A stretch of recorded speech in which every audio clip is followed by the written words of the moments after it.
అగస్త్య మహర్షి. అగస్త్యుడు ఒక గొప్ప మహర్షి.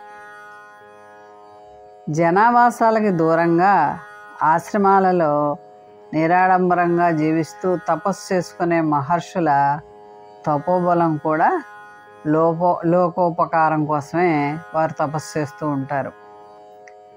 అగస్త్యుని ఆశ్రమం వింధ్య పర్వత సమీపాన ఉంటుంది. మేరు పర్వతం అన్నిటికన్నా ఎత్తైన పర్వతం. దాని ఎత్తును చూసి భరించలేక ఈర్ష్యతో వింధ్య పర్వతం కూడా దానికంటే ఎత్తుగా పెరిగిన సూర్యగమనాన్ని కూడా అడ్డగించసాగింది. దీంతో రాత్రింబవళ్ళు సరిగ్గా లేక మహర్షుల వేద విధులకు ఆటంకం కలగసాగింది. అప్పుడు దేవతలందరూ కలిసి అగస్త్యమునికి తమ సమస్యని విన్నవించి సమస్య తీరటానికి మార్గం చూపమని ప్రార్థిస్తారు. వారి ప్రార్థనని మన్నించిన అగస్త్యుడు తన భార్యతో కలిసి ఆ పర్వతం వద్దకు వచ్చి తాము దక్షిణ దిశగా వెళ్తున్నామని, అంత పెద్ద పర్వతాన్ని ఎక్కి దిగలేమని, ఎత్తును తగ్గించుకుని తమకు దారివ్వమని కోరతారు. మహర్షులంటే భక్తి ప్రపత్తులు గల వింధ్యుడు తక్షణమే తన ఎత్తును తగ్గించుకొని వారు వెళ్ళడానికి వీలుగా దారిస్తాడు. తర్వాత అగస్త్యుడు తాము మరలా తిరిగి ఉత్తర దిశగా తిరిగి వస్తామని, అప్పటిదాకా అలాగే ఉండమని చెప్తాడు. కానీ మళ్ళీ తిరిగి రాడు. అప్పటి నుంచి ఇప్పటిదాకా ఆ పర్వతం అలాగే ఉంది. ఇంకో కథనం, శివపార్వతుల కళ్యాణానికి ఋషులందరూ ఉత్తరానున్న హిమాలయాలకు వస్తారు. అప్పుడు వారి శక్తికి ఉత్తరాన భూమి కుంగిపోవడం చూసి శివుడు అందరి శక్తికి ఇంచుమించు సమానమైన అగస్త్య భగవాన్లను దక్షిణ దిక్కున ఉండమని ఆదేశించారు. అప్పుడు అగస్త్యుల వారు కళ్యాణం చూడలేకపోతున్నందుకు చింతించుండగా వారికి అక్కడి నుంచి కూడా ప్రత్యక్షంగా చూసే వరాన్ని ప్రసాదిస్తాడు. అప్పటి నుండి అగస్త్యుల వారు దక్షిణాన ఉన్నారు. వారు మొట్టమొదటి నుండి హిమాలయ పర్వతాల్లో ఉన్నారన్న గుర్తుగా వారి పేరు మీద ఒక ఊరు కూడా ఉత్తరాఖండ్ నుండి కేదార్నాథ్ వెళ్ళే దారిలో ఉంది. మనుస్మృతిని అనుసరించి అందరూ హిందువుల్లాగానే అగస్త్యుడు కూడా వివాహం చేసుకుని సంతానాన్ని పొందాల్సి వస్తుంది. అప్పుడు ఆయన బాగా ఆలోచించిన పిదప ఒక నిర్ణయానికి వస్తాడు. ఆయన యోగశక్తిని ఉపయోగించి గుణగణాల్లోనూ వ్యక్తిత్వంలోనూ అన్ని రకాలుగా ఒక విరాగికి భారీగా ఉండేందుకు అవసరమైన లక్షణాలు కలిగిన ఒక ఆడశిశువును సృష్టిస్తాడు. ఇదే సమయంలో ఘనకీర్తి కలిగిన విదర్భరాజు సంతానం కోసం జపతపాదులు చేస్తూ ఉంటాడు. అగస్త్యుడు ఆయన సృష్టించిన శిశువుని ఆ రాజు భార్య గర్భంలోకి ప్రవేశపెడతాడు. ఆ రాజదంపతులకు ఆడపిల్ల పుడుతుంది. ఆమెకు లోపాముద్ర అని నామకరణం చేస్తారు. ఆమెకు యుక్త వయస్సు రాగానే అగస్త్యుడు తనతో వివాహం జరిపించాల్సిందిగా రాజుని కోరతాడు. మొదటగా ఒక విరాగి నుంచి ఈ ప్రతిపాదన విన్న రాజు విచారిస్తాడు. కానీ అత్యంత ప్రతిభాశాలి అయిన తన పుత్రిక పట్టుబట్టడంతో వారి వివాహానికి అంగీకరిస్తాడు. దాంతో వారి వివాహం జరుగుతుంది. ఒకానొకప్పుడు వాతాపి మరియు ఇల్వలుడు అనే ఇద్దరు రాక్షసులు ఉండేవాళ్ళు. ఈ రాక్షసులు వీరు అడవిలో నివసిస్తూ దారిని పోయే బాటసారులను ఒక విచిత్రమైన రీతిలో చంపి తినేవారు. వాతాపికి సులభంగా తను కోరుకున్న జీవి రూపంలోకి మారే విద్య తెలుసు. ఇల్వలుడికి చనిపోయిన వారిని బ్రతికించే సంజీవని విద్య తెలుసు. ఎవరైనా బాటసారి వచ్చినప్పుడు వాతాపి ఒక మేక రూపంలోకి మారిపోయేవాడు. ఇల్వలుడు ఒక బ్రహ్మచార వేషం వేసుకుని అతిథులను భోజనానికి ఆహ్వానించేవాడు.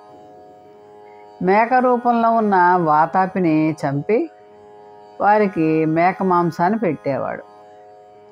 మేక మాంసాన్ని ఆరగించగానే ఇల్వలుడు వాతాపిని బ్రతికించడానికి సంజీవని మంత్రం పఠించేవాడు.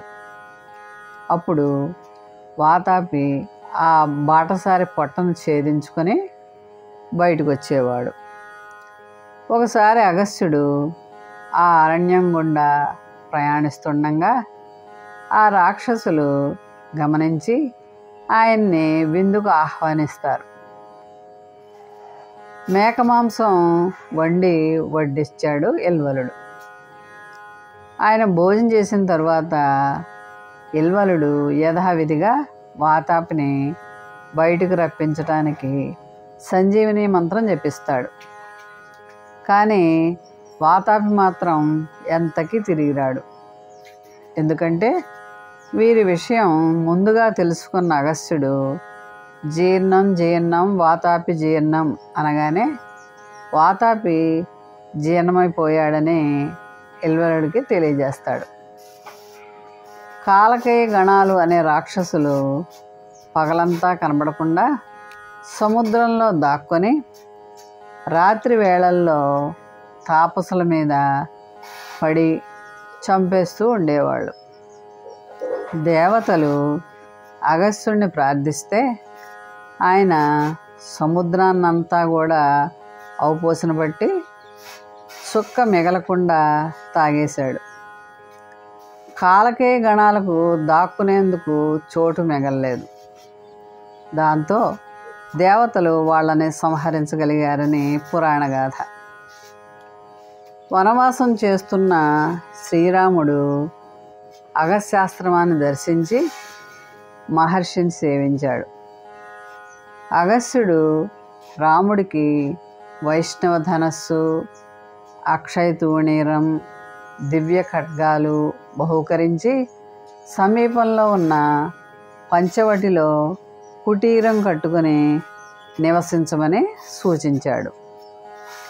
అనంతరం రామరావణ యుద్ధంలో అగస్త్యుడు రణరంగానికి వెళ్ళి రాముడికి శుభదాయకమైన ఆదిత్య హృదయాన్ని బోధించి ఉత్సాహపరిచాడు.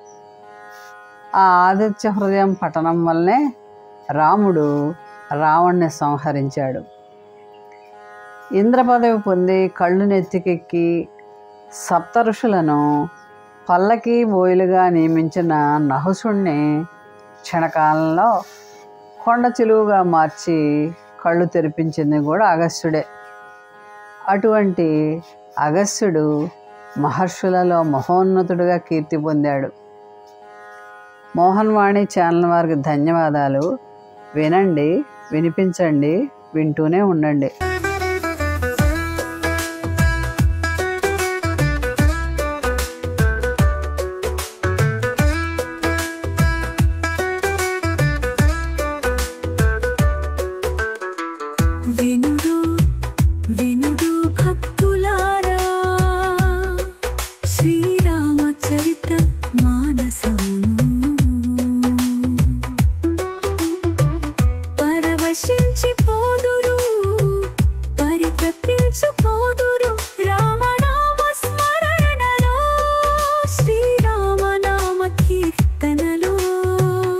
మోహన్వాణి తెలుగు పోడ్కాస్ట్ వింటున్న శ్రోతలందరికీ హృదయపూర్వక ధన్యవాదాలు.